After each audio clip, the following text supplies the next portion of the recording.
Hello, and welcome, dear one, to this nature walk and talk.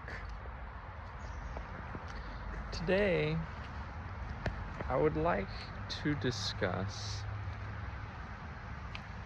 how to shift one's energy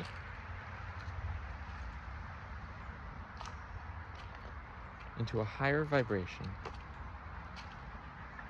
and into greater connection with one's higher self and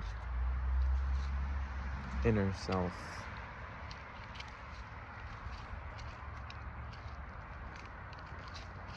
In a way that feels blissful, peaceful, whole, awe-inspiring, magical, exciting, ecstatic,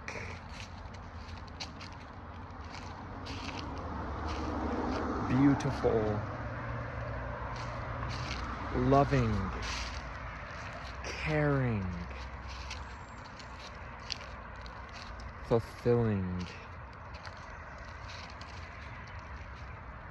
and ever new.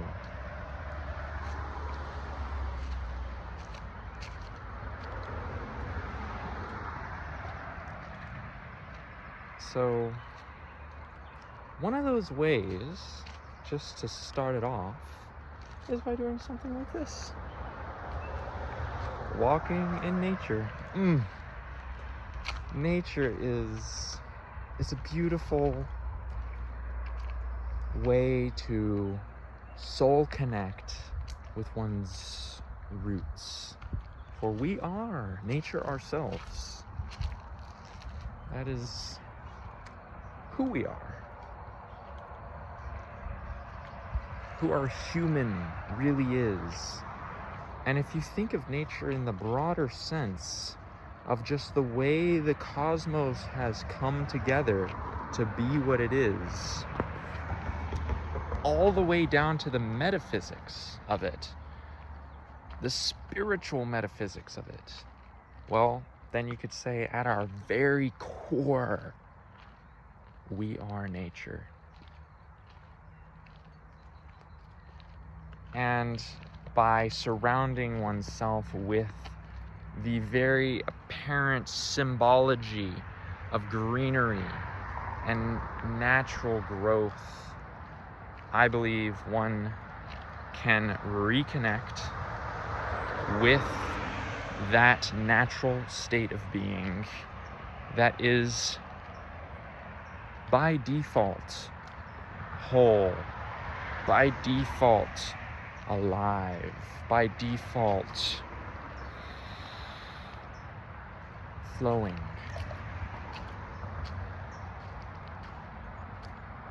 And so this is a beautiful way to reconnect and shift one's energy to a higher vibrational plateau.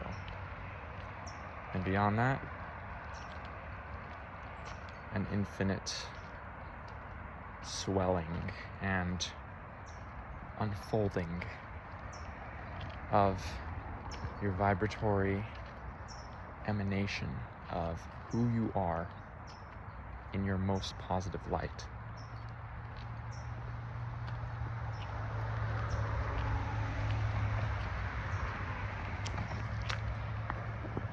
So there you have it, folks.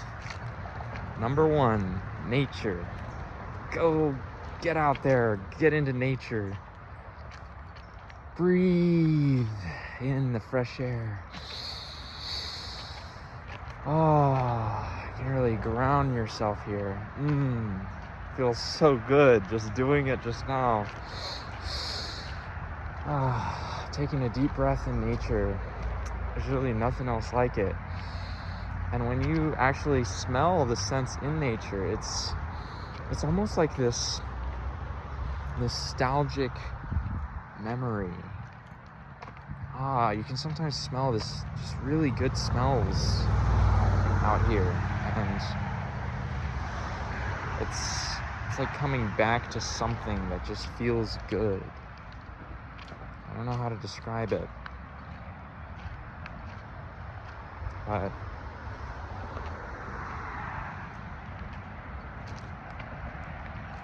when I was little, I loved blackberry bushes. And we'd often find them by the creeks. And they had a particular smell about them. It just smelled so good. And like just anything that just reminds me of that. All the nature smells, they're just beautiful. So that's actually tip number 2. Just breathe. Take in a deep breath. There's a lot of people doing this these days. I mean, it sounds so simple. Breathing? What? Breathing? That's what we do all day. How is that gonna shift me?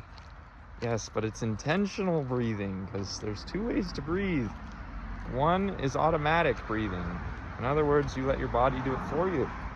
And 2, intentional breathing. And there's different breaths you can do as well, right? You can sort of the 2 breaths, 1 quick, 1 long, or you could do that as many times as you want.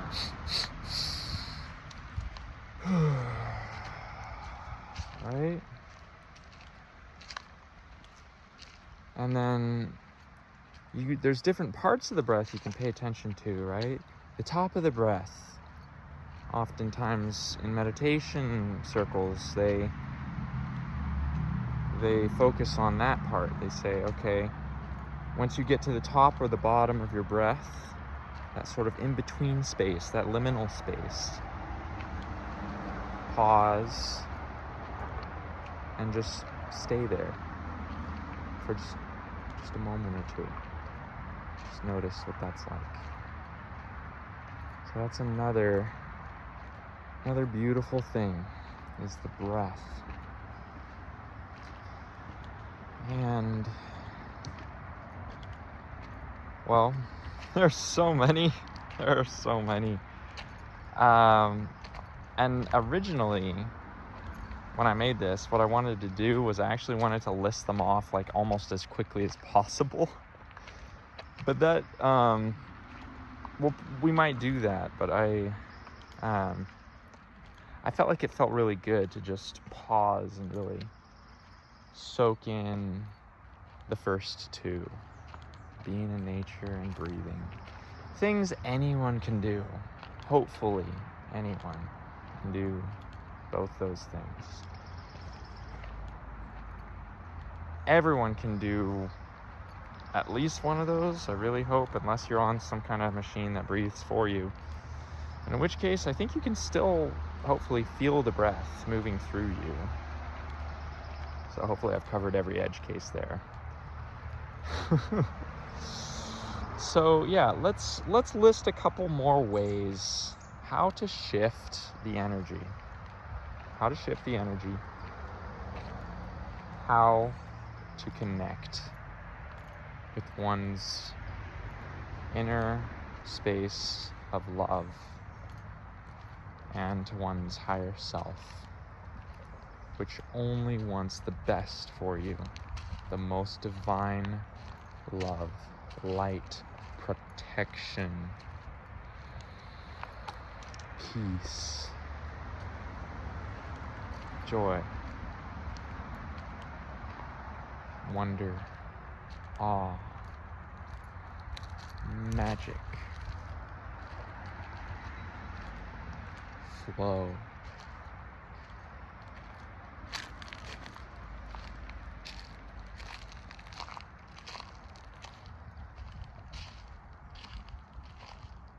And all wonderful things.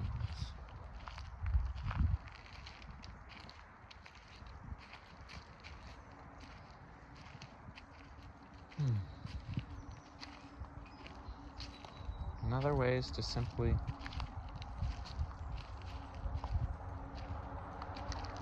Be.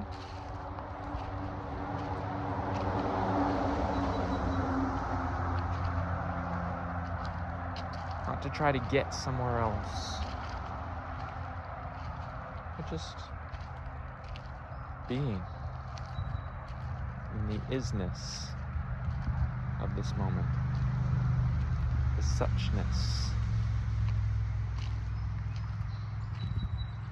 In a paradoxical way, by accepting, fully attending to the moment one finds oneself in, there's a bit of relaxation. There's a bit of release that occurs. Any tension that was built up, it just eases away, and one fully accepts where one finds oneself. Nothing is wrong.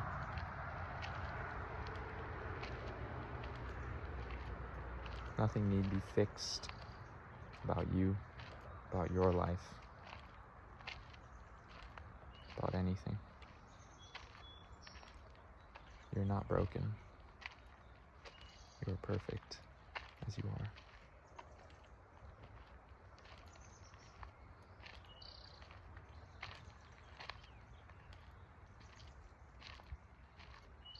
Self-compassion.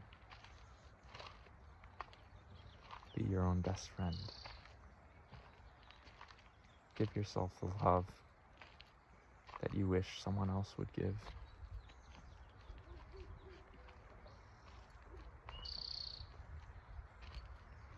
Be there for you in the most intimate way.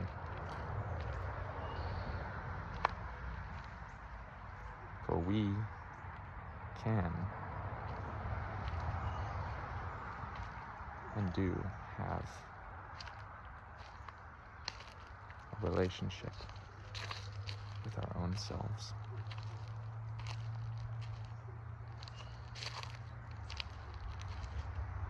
Cultivating that relationship to make us realize just how much we can support ourselves.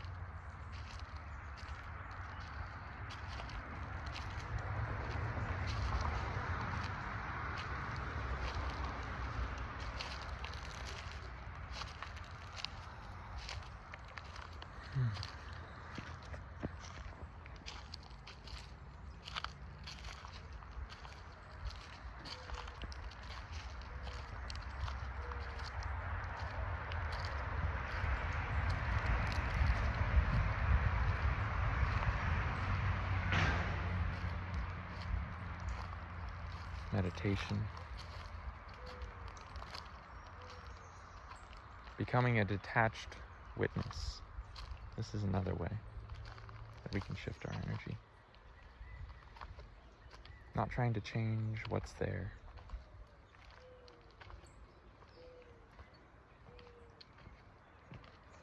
Just noticing it.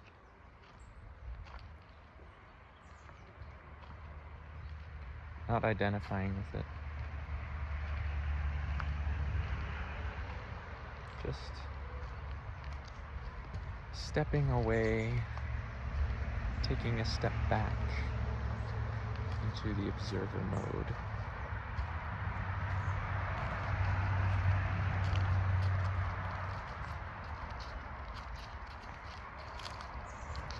The witness to all phenomena. It's a very powerful thing to realize and identify with the witness. Not the body, not this body, not this mind, not the words, not the scenery, not the situation. The witness. The one that's behind all of it. Behind the curtain, so to speak. Behind the theater of the mind, as it were.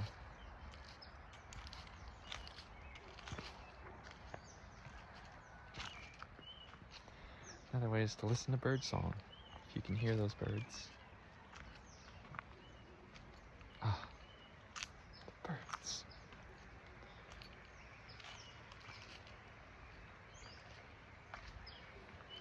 They carry such beauty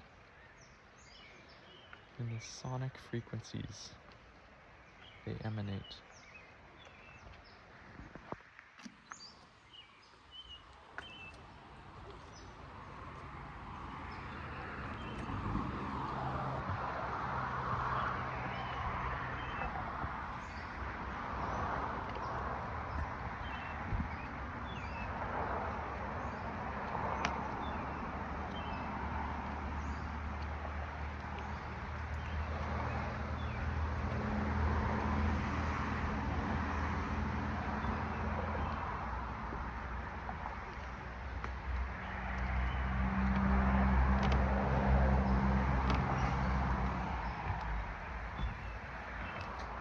Another way is to simply be authentic.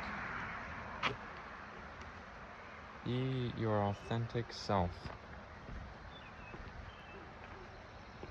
Do not try to adhere to some kind of external standard that's been placed upon you. You are a sovereign being, and you decide how you conduct yourself in this life, in this 3D suit that you have adorned as spirit.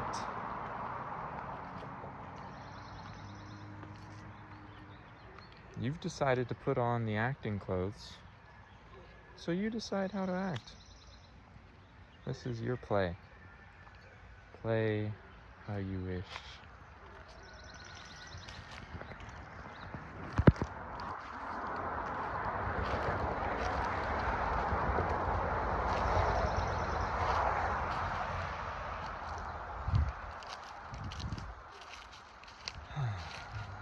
Taking a step back,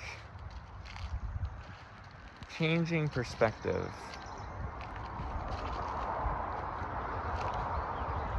very broadly speaking, how does one shift one's energy? One recognizes whether they are in the state of fear and or lack, or if they're in the state of love, openness, fullness.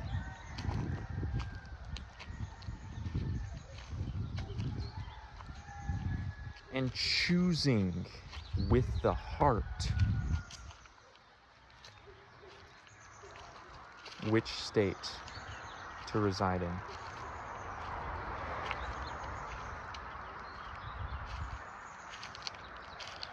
It is my belief that the heart is your most powerful tool,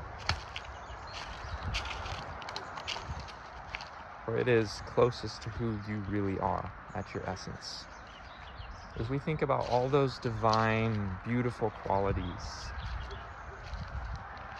that we all feel inside, that this is what will make me happy, right? Happiness being one of those qualities. Happiness, fullness, magic, awe, bliss, love, light, joy, openness, adventure.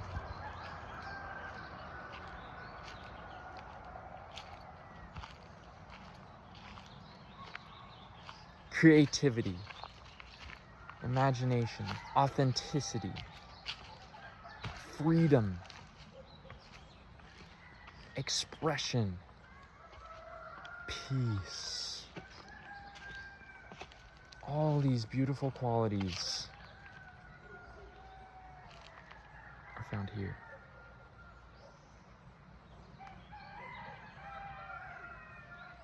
They are within you, in your heart.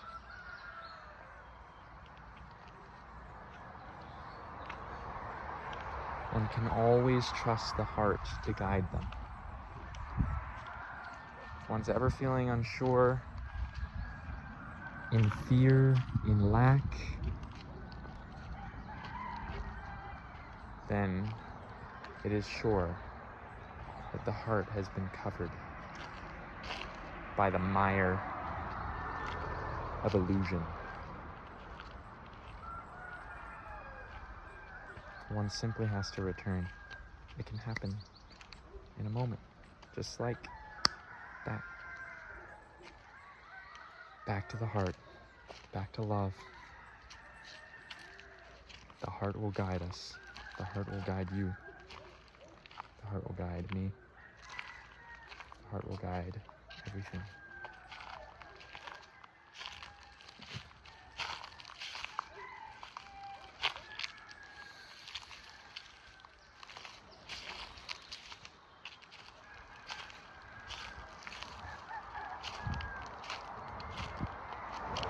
The heart is a very simple portal.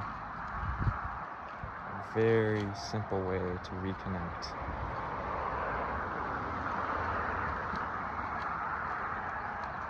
No mind required. No manipulation required. No finagling. No if this, if that, then I'll be happy. Nope. It can be right here, right now. And it is.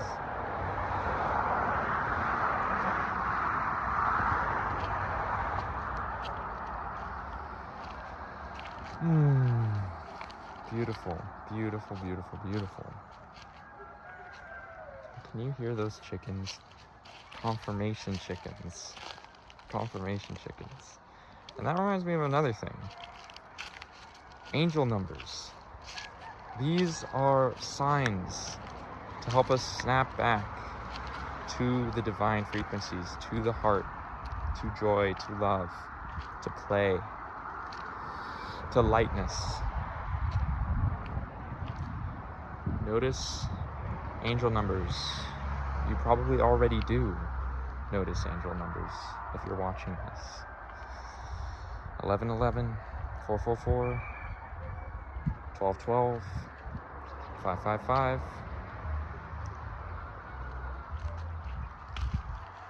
777, all these numbers. These are very powerful portals to bring us back to our natural divine state.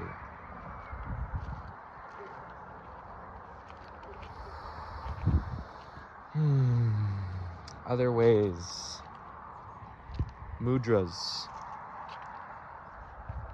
Using different mudras can help to calm the mind.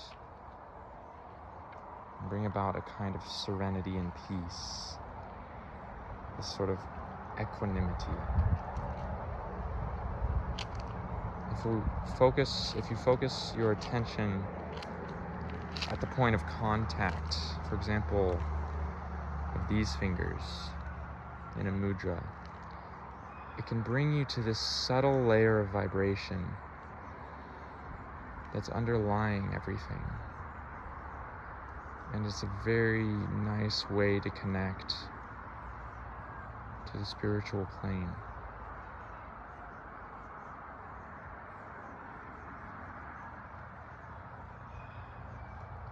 You'll see Siddhartha doing this.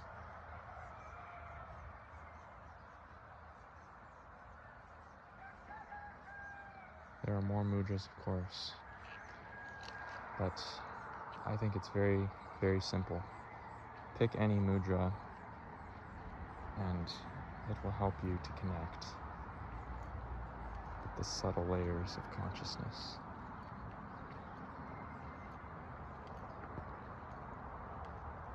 Other ways to connect. Music, art, creation, being creative, using your imagination. These are all wonderful, wondrous ways to connect with who you are.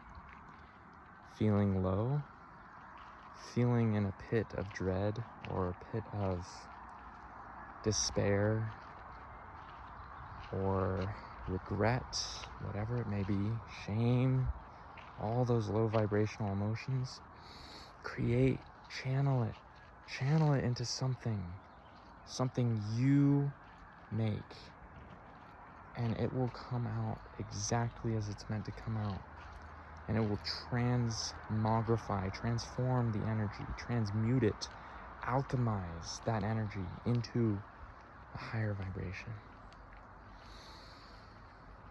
Beautiful tools. You are an infinitely powerful creator, and you can do anything.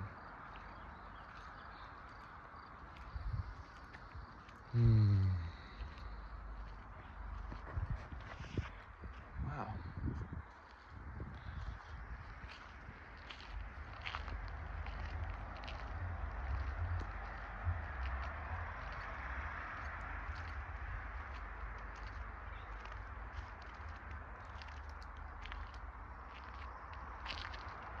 Other ways. We've mentioned meditation. Meditation it's very similar to mudras. Mudras is a kind of meditation, of course. Meditation, you can incorporate mudras in your meditation, but the classic meditation is sitting down, cross-legged, closing the eyes, and just being the observer, letting all thoughts arise and subside like clouds in the sky.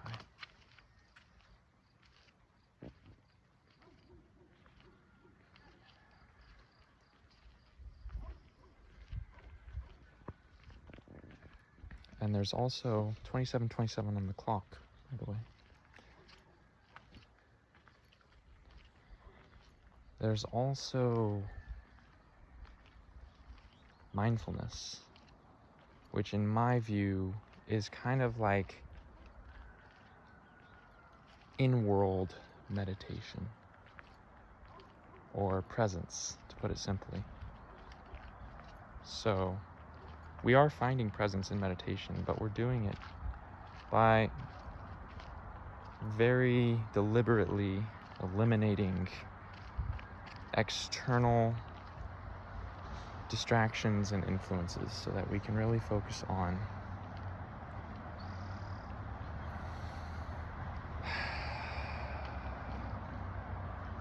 the numinous ground of being, who we are at our center when all else falls away. But presence, right? Presence is something you can actually do no matter what scenario you find yourself in. We are always present. It's just present on what? And to what degree are we present? To me, presence is just another word for conscious. We're always conscious.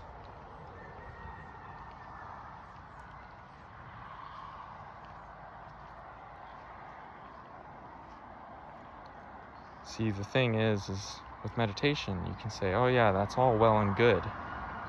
I can get deep into meditation when I'm by myself, alone, in my room, no sound, no light. I can do that.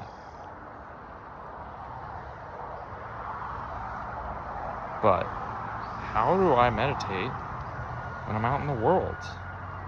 All these other frequencies interacting with me, everything's distracting me from my center. Well, that's when mindfulness comes in. Mindfulness is, again, another way of just describing going into observer mode. So it's a muscle. that you can train simply by doing it. Simply by being present with what is.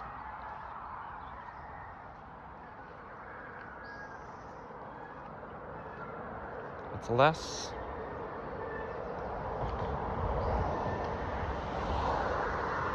is more, really. It's a taking away more than an adding.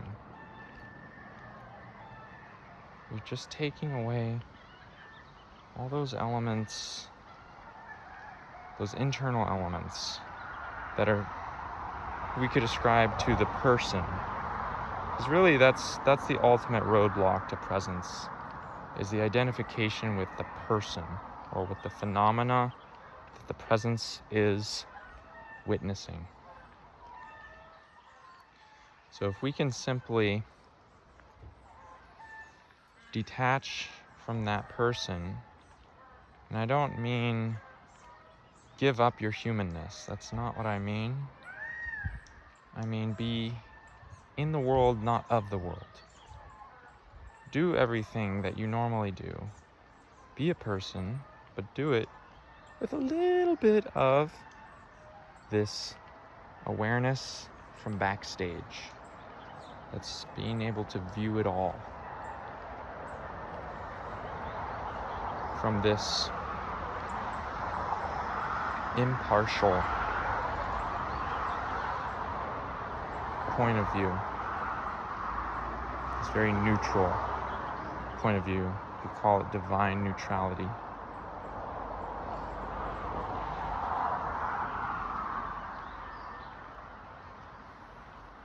So, mindfulness, it's a beautiful tool to shift.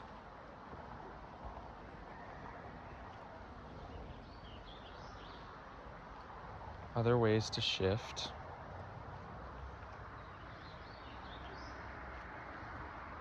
Crystals, tarot, Reiki. These are all beautiful tools that love to be combined with each other.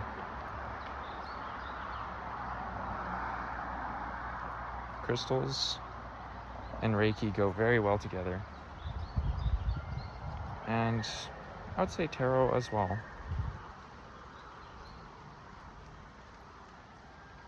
They all help us to get back to that ethereal vibration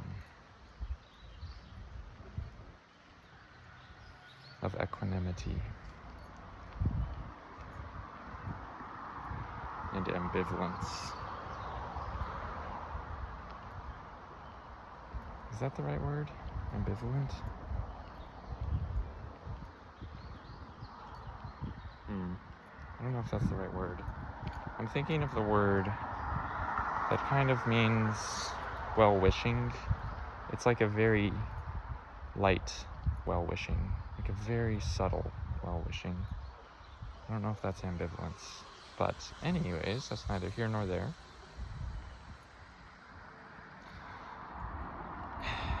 Tarot is a really great tool if you're stuck in the mind, potentially. If tarot doesn't work, then you could try these other methods that get you out of your mind, right? Like presence or music, art. All of these are good ways to get out of the mind.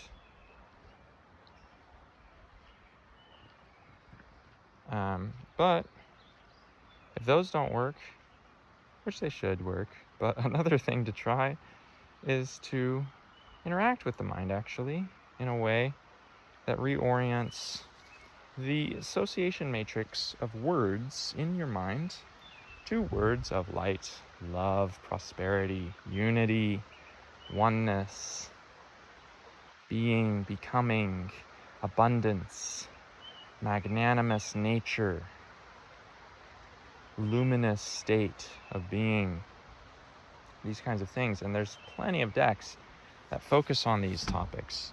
They're just very high frequency decks that any card you draw is just going to elevate your frequency if you just really just stay open and absorb the codes, the keys, the energetic codes that are embedded in the card itself.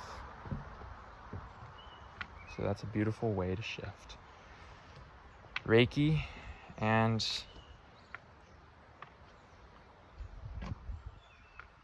crystals. Crystals are beings that have lived here for a very long time, right? It takes a very long time for a crystal to form. They are filled with energetic keys. Keys of light, keys that hold the information of all that it took for that crystal to form. And they're just very bedrock keys, codes. You could call them spiritual DNA codes that just remind us of the language of the universe, which is a language of vibration. And so if you put a crystal in your aura, put it near you, it works on you. It does work on you. It communicates those frequencies to your frequencies. And it realigns your aura signal and also your thought space signal. I think of the thought space like this Wi-Fi signal that's like projecting out of your head and kind of also out of your whole body, because we're all made of mind. But if we were to concentrate it, I would say they kind of come from the mind, from the brain, from the head ish. And so yeah, I think it helps to harmonize that signal to a higher vibration. It creates resonance for the divine celestial frequencies. And so does Reiki. Reiki, the act of putting one's hands and or intentions on to someone, something, or some idea, or on oneself in a very ethereal way.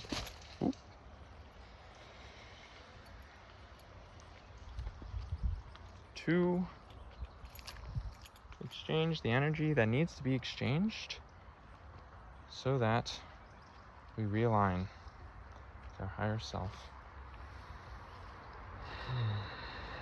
And we balance the energies within ourselves.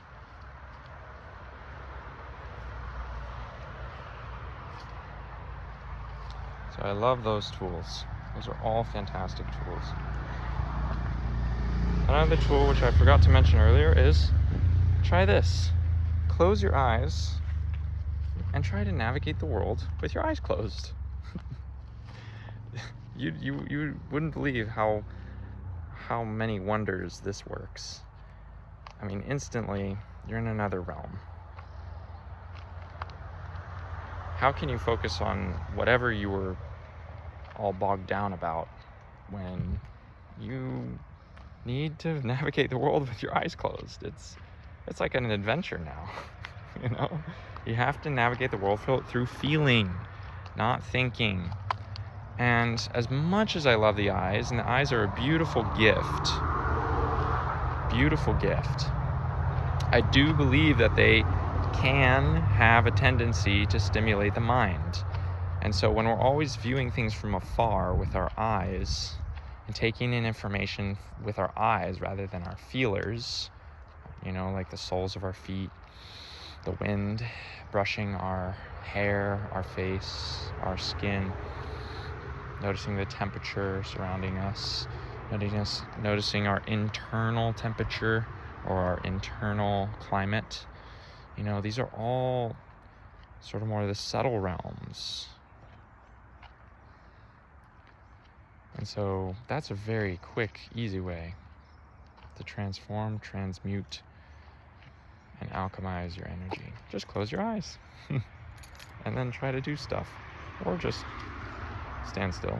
But it's fun if you try to do stuff with your eyes closed. All right. And what other items do we have on our list? Call spirit guides in. Spirit guides, when all else fails, you can call on higher dimensional spirit guides. Spirit team, please come down in some shape or form to elevate my energies and help me to realize love, light, and peace, or whatever it is that you want to bring in to your ever manifesting moment.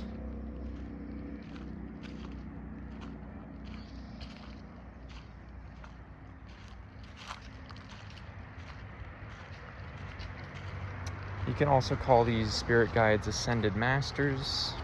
You can call them celestial beings. You can call them angels.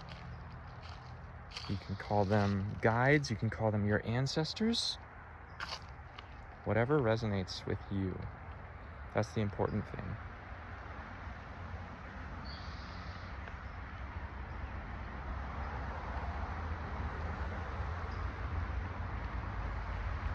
And they're always with you. But they cannot help you per se if you don't ask for the help. They won't interfere with your affairs unless you ask them to. And they only want to help you. So I believe that that's a choice that we can make as spirits, as infinite beings, is we can either choose to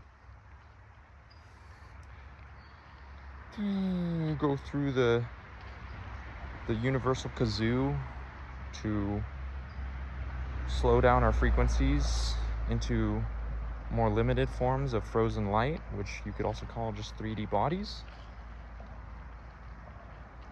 Or you can choose to stay up in the higher frequencies and be a helper to those who have come down. And if you do, well, you're in the higher frequencies. It's down here that things get confusing and you don't really understand what's going on because you've become a much more limited version of yourself. So it's kind of disorienting. And that's how we can sort of make oopsies, you know, in the sense that we can find ourselves in lower vibrational states of thinking that we're in lack, which is all illusory, meaning it can't exist forever. It's only a passing thing. It's like a cloud, right? Density cannot exist forever in whatever state it's in. It has to transmute and transform itself, because the only thing that exists forever is the observer, which is the least dense thing there is, in my view. Observer is infinite potential, completely unmanifested in its raw form. So therefore, it's very light, very wave-like, right? Talk about the particle versus the wave. Well, the observer is more like the wave. Infinite potentialities, infinite avenues, infinite quantum leaps to make if it wishes, to become embodied if it wishes. But it can also remain unembodied. So yeah, call on your higher guides, your angels, your spirit team, your loved ones to help, and they will be more than happy to help you.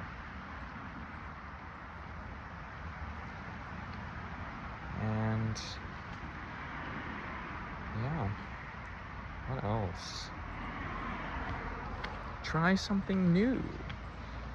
When you're stuck, best way to get unstuck is to try something new. That'll get you out of your current state and into a new state. So that's a beautiful thing to try.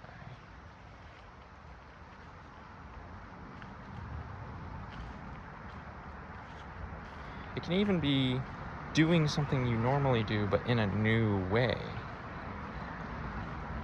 And that opens up new avenues, new potential.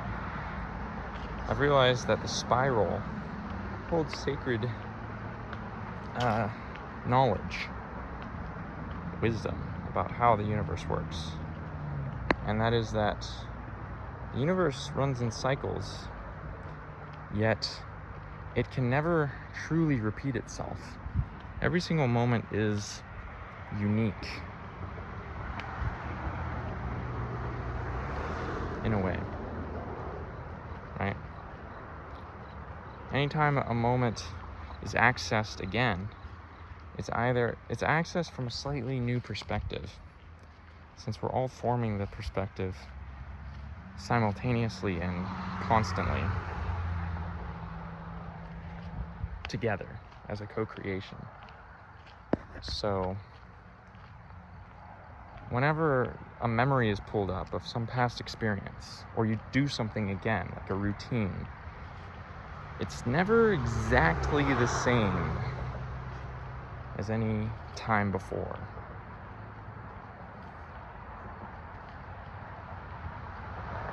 So that's something really interesting.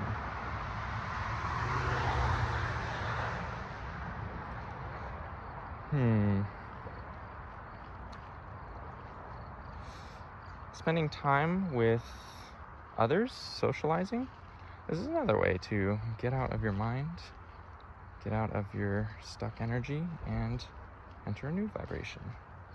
Simply socializing, something many humans do. But maybe you're a hermit. Maybe you need to get out and socialize. Just kidding, but I'm kind of a hermit myself. Not really, but I have been a hermit. I have hermetic tendencies. But anyways, this is not really about me. This is about the ways in which we can shift our vibration and connect with our higher selves. All right. So, I don't know what else to say, really. I'm sure there's more things. Really, there's infinite ways to shift, because we're always doing it if you think about it. Especially considering the past notion that I just talked about with the spiral. We're always shifting. Just to what degree? To what degree? Everything is a spectrum. Spectrum of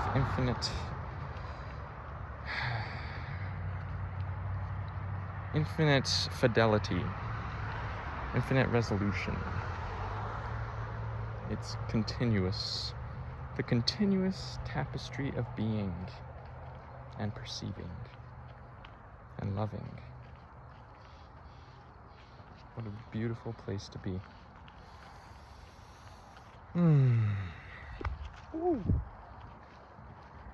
So thank you for being here. If you've been here this long.